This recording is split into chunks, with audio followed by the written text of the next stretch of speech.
Bilal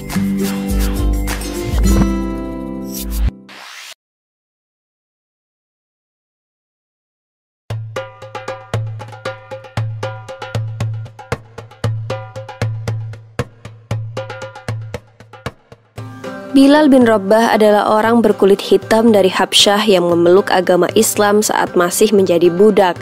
Bilal termasuk orang yang mengalami kejamnya perbudakan. Ia memiliki postur tubuh yang kurus dengan rambut yang tebal.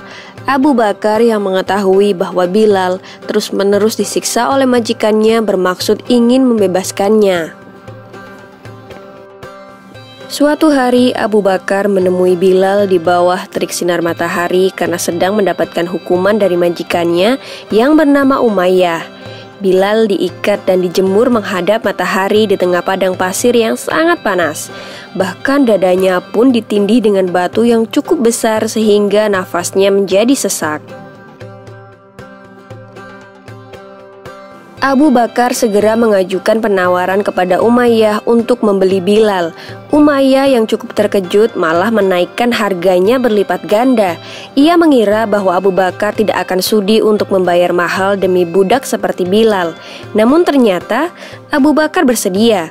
Umayyah menerima 9 uqiyah emas untuk ditukarkan dengan Bilal. Umayyah berkata kepada Abu Bakar, "Sebenarnya jika engkau menawar sampai 1 uqiyah pun, maka aku tidak akan ragu untuk menjualnya." Abu Bakar membalas, "Seandainya engkau memberi tawaran sampai 100 uqiyah, maka aku tidak akan ragu untuk membelinya." Sejak saat itu, Bilal senantiasa menemani dan menjaga Rasulullah yang hendak hijrah menuju Madinah. Ia kemudian dipilih untuk menjadi muazin atau orang pertama yang mengumandangkan azan.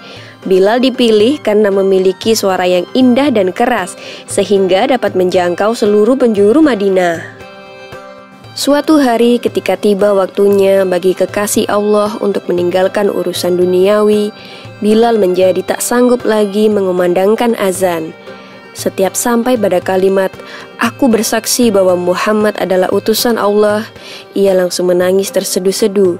Begitu pula kaum muslimin yang mendengarnya, mereka larut dalam tangisan pilu. Oleh karena itu, Bilal memohon kepada Abu Bakar agar diperkenankan untuk tidak mengumandangkan azan lagi. Selain itu, Bilal juga meminta izin untuk keluar dari kota Madinah dengan alasan berjihad di jalan Allah dan ikut berperang ke wilayah Syam. Setelah sekian lama Bilal tak kembali untuk mengunjungi Madinah, pada suatu malam Rasulullah hadir dalam mimpinya. Dalam mimpi itu Rasulullah berkata, "Wahai Bilal, mengapa engkau tak mengunjungiku? Mengapa sampai seperti ini?"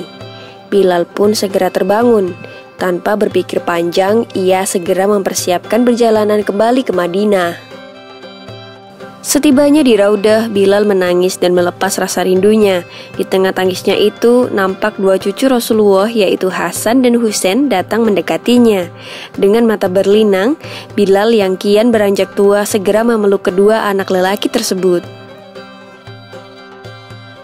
Husain berkata kepada Bilal, "Paman, maukah engkau sekali saja mengumandangkan azan untuk kami? Kami ingin mengenang kakek." Pada saat yang bersamaan, Umar bin Khattab juga sedang melihat pemandangan yang mengharukan itu. Ia pun turut memohon kepada Bilal agar ia mau mengumandangkan azan lagi. Setelah berpikir sejenak, akhirnya Bilal memenuhi permintaan mereka. Saat waktu sholat tiba, Bilal naik ke tempat di mana ia dahulu biasa mengumandangkan azan. Saat lafal Allahu Akbar dikumandangkan olehnya, mendadak seluruh Madinah senyap. Semua orang terkejut mendengar suara yang telah bertahun-tahun hilang, kini telah kembali. Suara yang mengingatkan pada sosok nan agung yang begitu dirindukan itu.